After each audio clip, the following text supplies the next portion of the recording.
It is Sunday, March 1st, in front of the Unitarian Church of Montreal, just starting up my alternative spiritual practice of protesting against Unitarian Universalist injustices, abuses, and hypocrisy. And the emphasis today, as it has been for some time now, is on the most recent or one of the most recent, I should say, shameful attempts to censor and suppress me. One of the most recent examples of Unitarian hypocrisy and hubris. And indeed, most certainly, one of the most recent Unitarian attempts to pervert justice, but not the most recent one. Today I'm protesting mainly the fact that the Unitarian Universalist Association of Congregations hired Stikeman Elliott, barristers and solicitors, litigation lawyer, Maitre Marc-Andre Coulombe, to, amongst other things, falsely accuse me of the archaic crime of blasphemous libel for allegedly making unfounded and vicious allegations to the effect that ministers of the association engage in such despicable crimes as pedophilia and rape. That's an exact quote from the cease and desist demand letter that I was served in June of 2012. To date, in spite of repeated demands that Stikeman Elliott and the UUA either cough up evidence supporting that claim or withdraw the accusation, they have done neither. It's now 2 years and I believe 9 months to the day that I received the electronic form of the cease and desist demand letter in my email inbox. It was sent to me as a PDF attachment to an email from Stikeman Elliott, barristers and solicitors, litigation lawyer, Maitre Marc-Andre Coulombe initially.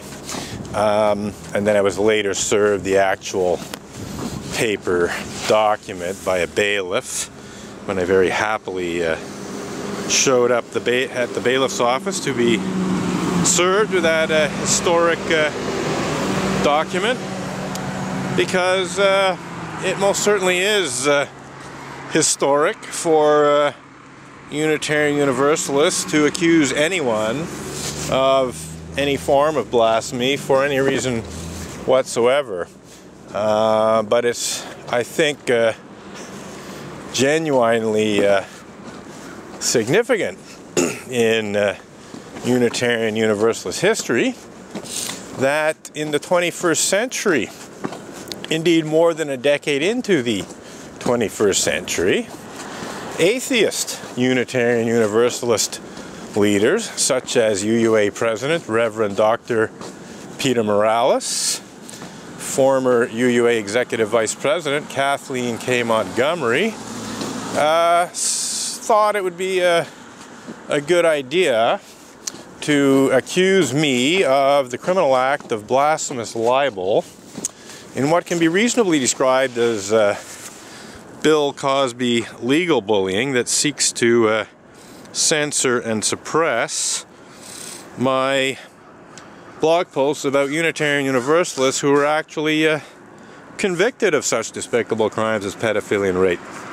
And indeed, it is the epitome of Unitarian hypocrisy and hubris to accuse me of the criminal act of blasphemous libel and legal bullying that is clearly intended to conceal the fact that certain Unitarian Universalist ministers, to say nothing of certain Unitarian Universalist religious educators, also known as Sunday school teachers, are in fact guilty of engaging in such despicable crimes as pedophilia and rape. They're not only guilty of engaging in those crimes, they were actually convicted of those crimes and sentenced to jail terms for their criminal acts.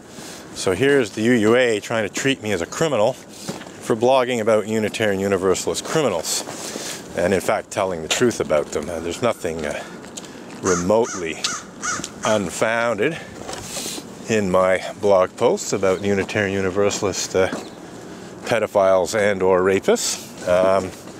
Reverend Mac Wallace Mitchell of the Northborough, and I believe also Westborough, Massachusetts, Unitarian Universalist churches, was convicted of the forcible rape. Indeed, I understand the unnatural rape of teenage Tibetan refugees that he had lured away from their families in India with promises of a better life in America and getting an education in America from, under his wing. Well, yes, they got an education all right from Reverend Mac W. Mitchell. And then there's Richard Buell, who I blogged about, the parishioner of Reverend Dr. Victoria Weinstein, also known as Peace Bang, of Big Fat U*U sodomy fantasy fame. This parishioner of Victoria Weinstein, to the best of my knowledge, not a Unitarian Universalist minister.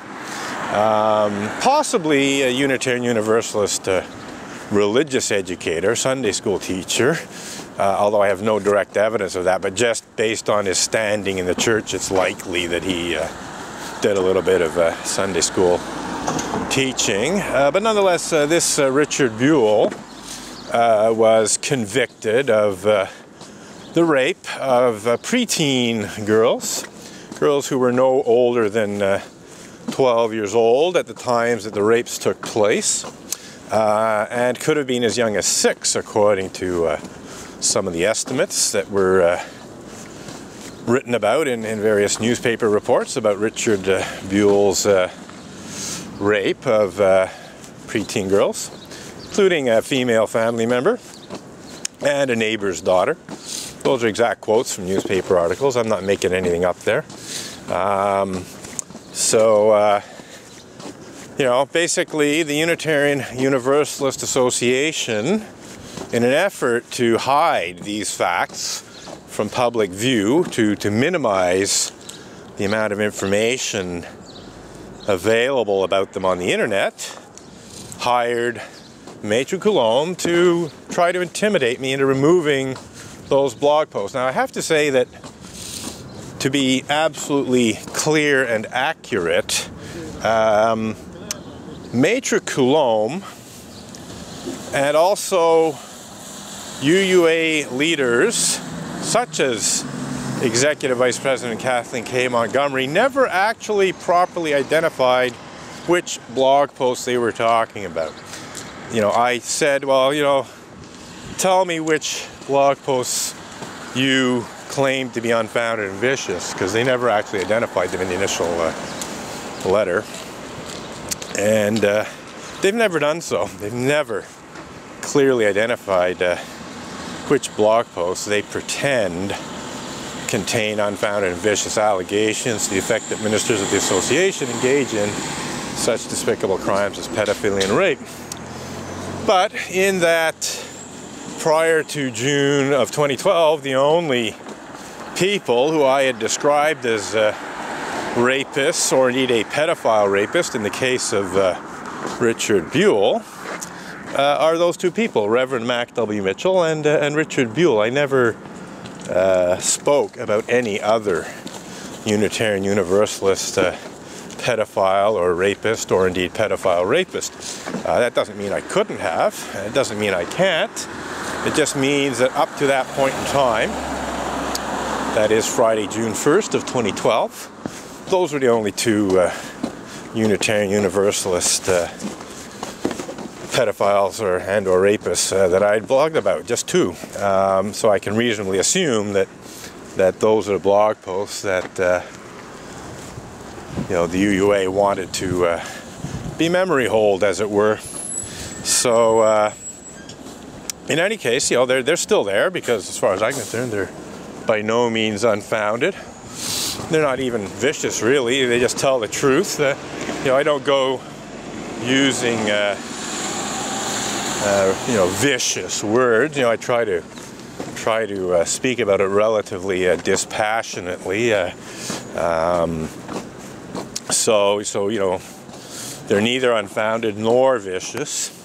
And there's no other blog posts, as I said, prior to Friday, June 1st of 2012, that contain, you know, information about Unitarian Universalist pedophiles or rapists. Now, in the meantime, I actually did briefly mention one or two others, and I've made it clear that there are others that have not been named, and that I can't even name some of them, because although it's known that certain Unitarian Universalist ministers were actually convicted of sexual abuse of children, their names are not public. So the information, you know, to the effect, you know, reliable information to the effect that certain ministers of the association are guilty of pedophilia is out there